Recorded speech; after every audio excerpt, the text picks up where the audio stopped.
तो देखिए स्टूडेंट्स, अब हम सॉल्व करने वाले हैं एक्सरसाइज 1.2 का क्वेश्चन नंबर 3, जिसमें आपको गिवन है prove that the following are irrational. इसमें आपको दो नंबर दे रखे हैं, फर्स्ट है 1/√2 और सेकंड है 7/5। ये दोनों इरेशनल नंबर है, ऐसा आपको प्रूव करना है, ठीक है ना। तो चलिए करते हैं सॉल्व। सबसे पहले हम फर्स्ट वाले को सॉल्व करते हैं, ठीक है ना। तो लास्ट वीडियो मैंने क्या बताया था कि जब भी किसी नंबर को रेशनल प्रूफ करना होता है तो पहला स्टेप होता है कि उसको आप क्या करेंगे, रेशनल लेट कर लेंगे, ठीक है। तो हम यहाँ पर लेट कर लेते हैं, let 1/√2 is a rational number, ठीक है। ये हमने लेट कर लिया कि 1/√2 क्या है, एक रेशनल नंबर है। अब देखेंगे अगले स्टेप में कि यदि ए रेशनल नंबर है तो हम इसको P/Q की फॉर्म में लिख सकते हैं, ठीक है ना, जहाँ पर P and Q are integer and Q not equal to 0 है, ठीक है ना। अब देखिए सॉल्व करेंगे, क्रॉस मल्टीप्लाई कर देंगे तो देखिए Q का 1 में करेंगे तो Q हो जाएगा इक्वल टू √2 का P में करेंगे तो ये हो जाएगा √2P, ठीक है ना।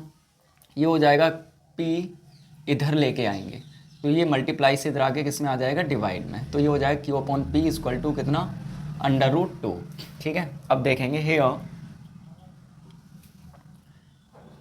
P and Q are integer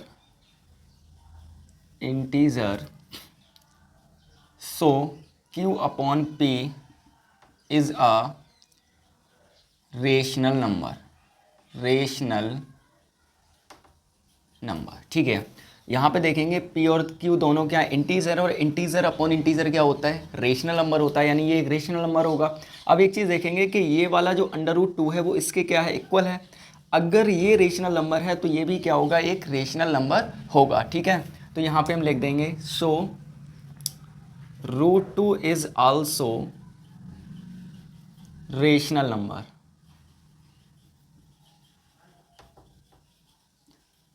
आगे देखेंगे बट, लेकिन जो √2 है वो क्या है, एक इंटीजर नहीं है। और हम रेशनल नंबर की डेफिनेशन में जानते हैं कि एक ऐसा नंबर जो P/Q की फॉर्म में हो, जहाँ P और Q इंटीजर है और Q नॉट इक्वल 0, ठीक है ना, तो वो एक रेशनल नंबर होता है। लेकिन यहाँ पे √2 क्या है, एक इंटीजर नहीं है। तो ये अगर इंटीजर नहीं है तो हम यहाँ पे लिख देंगे but √2 is not a integer. अब यदि ये एक इंटीजर नहीं है तो रेशनल नंबर तो हो ही नहीं सकता, इट इज इम्पॉसिबल, है ना। तो यहाँ पे हम लिख देंगे सो √2 इज अ इरेशनल नंबर। अब यहाँ पे देखेंगे कि √2 क्या है, एक इरेशनल नंबर हमने यहाँ से निकाली कि √2 क्या है, एक इरेशनल नंबर है, ठीक है ना। तो आप देखेंगे मैंने बताया था कि अगर आप रेशनल में इरेशनल से डिवाइड करेंगे तब भी आपके पास एक इरेशनल नंबर आता है, या आप इसका अपोजिट करें, इरेशनल में रेशनल से डिवाइड करेंगे तभी क्या आएगा, एक इरेशनल नंबर आता है। चाहे मल्टीप्लाई करें, ऐड करें, चाहे सब्ट्रैक्ट करें, रेशनल और इरेशनल को करेंगे तो वो इरेशनल नंबर ही रिजल्ट आता है। तो यहाँ पे हम लिख देंगे hence 1/√2 is a irrational number, ठीक है ना। इस तरह से आपका ये क्या हो गया, कंप्लीट हो गया। आई होप आपको अच्छे से क्लियर हो गया होगा। चलिए इसका सेकंड वाला पार्ट सॉल्व करते हैं। तो देखिए यहाँ पर हम इसको भी लेट कर लेते हैं कि जो 7/5 है वो एक क्या है, रेशनल नंबर है, ठीक है ना। अगला स्टेप क्या है कि यदि ये एक रेशनल नंबर है तो हम इसको P/Q की फॉर्म में राइट कर सकते हैं, जहाँ पर P और Q क्या है, integer and Q not equal है किसके, 0 के, ठीक है ना। चलिए अब इसको थोड़ा सा सॉल्व करते हैं। √ वाला नंबर एक साइड, बाद बाकी एक साइड। तो ये हो जाएगा आपका √5 इक्वल टू P/Q। अब देखिए यहाँ पर जो 7 है वो क्या है, मल्टीप्लाई में है 5 के, √5 के, इधर लेके जाएंगे तो ये आ जाएगा किसमें, डिवाइड में। तो ये हो जाएगा P/7Q, ठीक है ना। अब यहाँ पे सेम चीज़, here P and Q are integer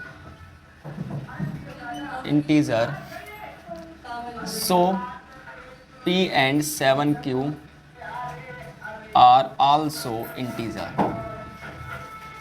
ठीक है ना। यानी कि पी और क्यू इंटीजर है तो भाई इंटीजर मल्टीप्लाई इंटीजर, इंटीजर ही होता है, इंटीजर प्लस इंटीजर, इंटीजर ही होता है, ठीक है ना। तो यहाँ पर ये भी इंटीजर होगा, इसलिए जो p अपॉन 7q है इज़ आ रेशनल नंबर, ठीक है। इसलिए ये क्या होगा, एक रेशनल नंबर है। तो देखिए ये एक रेशनल नंबर है और ये इसके इक्वल है, तो ये भी क्या होगा, एक रेशनल नंबर होगा। तो हम यहाँ लिख देंगे, इसलिए √5 इज़ आल्सो रेशनल नंबर, ठीक है ना। ये भी क्या है, एक रेशनल नंबर होगा, ठीक है।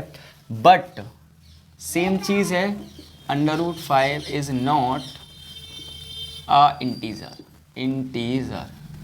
ठीक है ना। यानी √5 एक इंटीजर नहीं है, और इंटीजर नहीं है तो रेशनल नंबर तो हो ही नहीं सकता, ठीक है। तो हम यहाँ पे लिख देंगे, सो √5 इज़ अ इरेशनल